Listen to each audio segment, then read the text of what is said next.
radio.in. நடிகை சமந்தாவுக்கு நிறைவேறாத ஆசை அப்படின்னு எதுவுமே இல்லையா. சூர்யா ஹீரோயின்களோட பேச வெட்கப்படுவாங்க அப்படின்னு சமந்தா தெரிவிச்சிருக்காங்க. சமந்தா ஜூனியர் NTR மோகன்லால் நடிச்ச ஜனதா கேரேஜ் தெலுங்கு படம் ஹிட் ஆகி இருக்கிறதுனால, அது மட்டும் இல்லாம ஜனதா கேரேஜ் 100 கோடி வசூல் செஞ்சு சாதனை படைச்சிருக்கிறதுனால ரொம்பவும் சந்தோஷமா இருக்காங்களாம் அவங்க. இந்த நிலையில அவங்க ஹைதராபாத்ல இருக்க செய்தியாளர்கள் கிட்ட பேசும்போது திருமணத்தை பத்தி என்ன சொல்றாங்கன்னா, நான் ஒருத்தரை காதலிச்சுட்டு வரேன், அவரு யாரு, எப்போ திருமணம் அப்படின்லாம் கேட்க வேண்டாம், எங்களோட திருமண தேதியை நானே உங்ககிட்ட தெரிவிப்பேன் அப்படின்னு சொல்லியிருக்காங்க.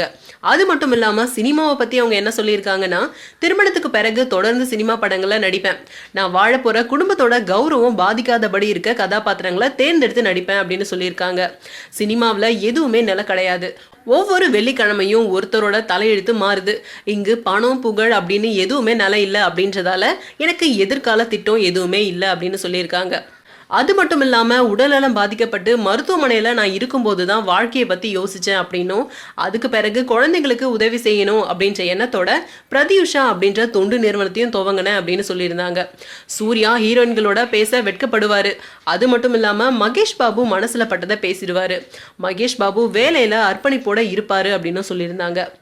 அது மட்டும் இல்லாம முன்னணி ஹீரோக்கள் பெரிய இயக்குநர்களோட வேலை செய்யணும் அப்படின்னு எல்லா ஹீரோயின்களுமே ஆசைப்படுவாங்க.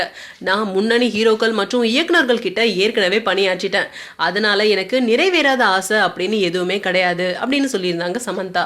மேலும் சினிமா செய்திகளை தொடர்பு கொள்ள லைக் மற்றும் சப்ஸ்கிரைப் செய்யவும்.